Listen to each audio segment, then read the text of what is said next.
Les premières fois que je me suis promené en uniforme à Pointe-Saint-Charles, je flottais sur un nuage. Tellement j'étais fier.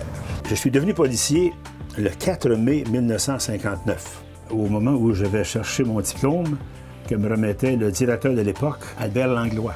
Au terme d'un cours de 4 mois à l'école du service qui, à l'époque, était au 1875 boulevard Morgan. La plupart ont demandé le poste 10, hein, le centre-ville, le poste 4. Moi, j'ai dit, je vais aller à Pointe-Saint-Charles. Chez moi, je retourne chez moi. Le poste 11 n'était pas en demande. J'avais 12 ans. Les fenêtres qui sont là, voyez-vous, je suis exactement ici, en 1948.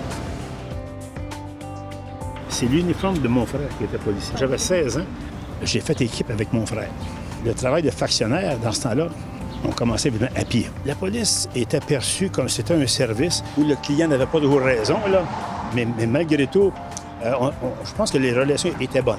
Il n'y avait pas de haine envers la police. À 3 000 $ par année, il n'y a pas beaucoup de policiers qui avaient une auto. Alors, on voyait Jean Trabouille en uniforme parce que, d'abord, on ne payait pas. Et de ne pas s'asseoir s'il y a un passager debout.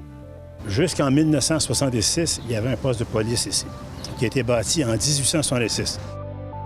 À l'époque, un sergent, c'était l'autorité dans le poste. Jean-Marc m'emmène chez Huguette, commande 2 boîtes, et à un moment donné, il résume son affaire en disant « Robert, si tu veux que ça aille bien dans la police, tu as 3 choses à faire.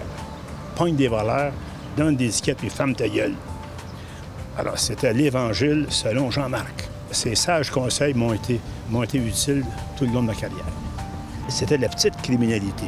Cambriolage dans des petits commerces, parce qu'il n'y avait pas beaucoup de systèmes d'alarme à l'époque. Surtout la nuit, là, il s'agissait de tenter les portes des commerces, hein, pour voir si les gens avaient bien barré leurs portes. Il y avait quelques commerçants qui étaient sympathiques, qui laissaient cacher une clé quelque part, sachant que le factionnaire, la nuit, là, des fois, il y avait besoin d'aller à la toilette. Les fins de semaine, il y avait un petit peu plus d'action, là, parce qu'il y avait 17 tavernes.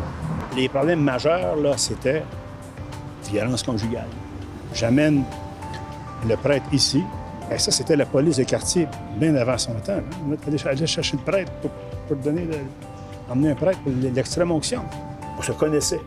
C'était un petit quartier ouvrier. Je suis resté ici plus longtemps, plus que 4 ans, mais il est arrivé un phénomène, les bombes qui m'ont fait que j'ai quitté la pointe. J'ai quitté la pointe n'apportant que des bons souvenirs.